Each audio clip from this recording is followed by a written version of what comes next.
Shri Vardhan Shringla. Honorable Madam Deputy Chairperson, I thank you for giving me this opportunity to speak on the appropriation bill. I wish to begin by congratulating Prime Minister Narendra Modi ji and Finance Minister Nirmala Sitharaman ji on India's exceptional macroeconomic stewardship. Ma'am, in the year 2025-26, India's GDP grew at a rate of 7.6%, making it the fastest growing large economy in the world. At a time when the rest of the world is grappling with inflation, India in the year 25-26 achieved an inflation rate of less than 2.5%, one of the lowest in our country and one of the lowest in the world. Ma'am, a combination of high growth and low inflation has contributed to strengthening our external balance.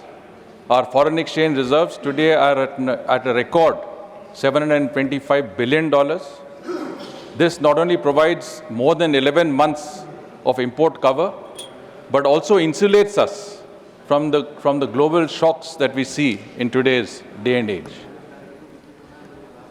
One of the areas in which we also want to highlight our strengths is in the service sector. Service exports in India have risen to a figure of $348 billion, which contributes 10% of our economy. This is a prime example of how India's economy is transforming from a consumption-led to a high-value export-led growth.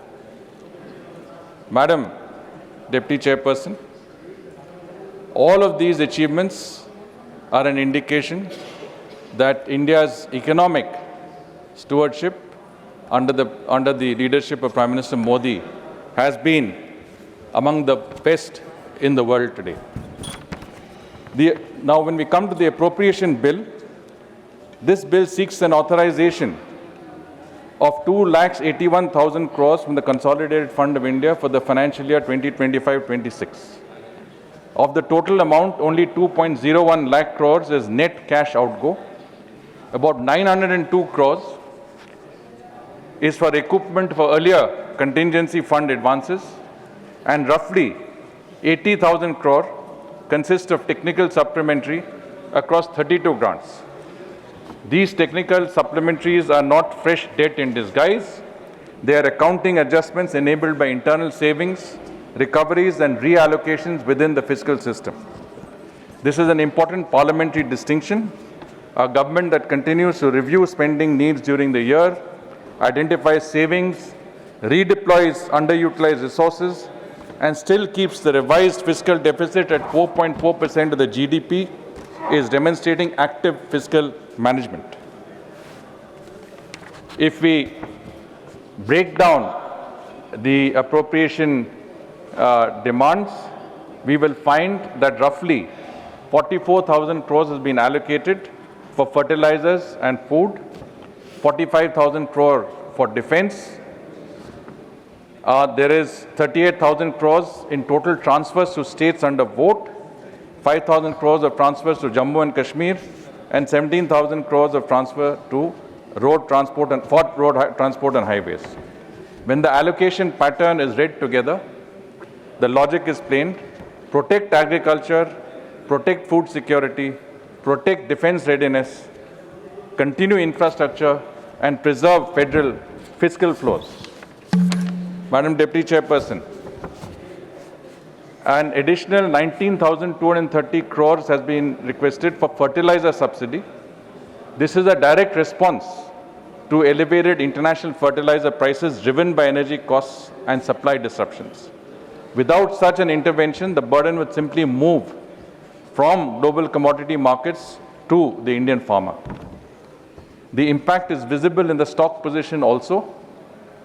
Domestic fertilizer stocks in April 2026 rose to 163 lakh metric tons compared to 124 lakh metric tons in the same period last year. This is a 26% increase. This is not a minor administrative improvement. It materially strengthens preparedness ahead of the Rabi and Kharif crops.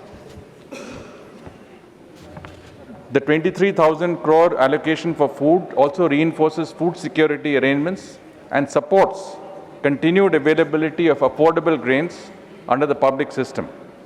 They show the state carrying the shock so that cultivation costs and household food insecurity do not worsen simultaneously. There was a comment on the fact that there's been no appropriation for the Viksit Bharat Ji Ramji. Government, in fact, has provided for 30,000 crores for National Employment Guarantee to clear the pending Manrega wage liabilities up to 31st March. And I think this is something that is in addition to the National Rural Livelihoods Mission, including 739 crores for scheduled castes, 743 crores for scheduled tribe, and 2,500 crores for other beneficiaries. The largest cash supplementary allocation is for defense. And here, of course, I think it is important to note that not only is the allocation for the Army, Navy, and Air Force, but also for the ex-servicemen's defense health benefits. Thank you.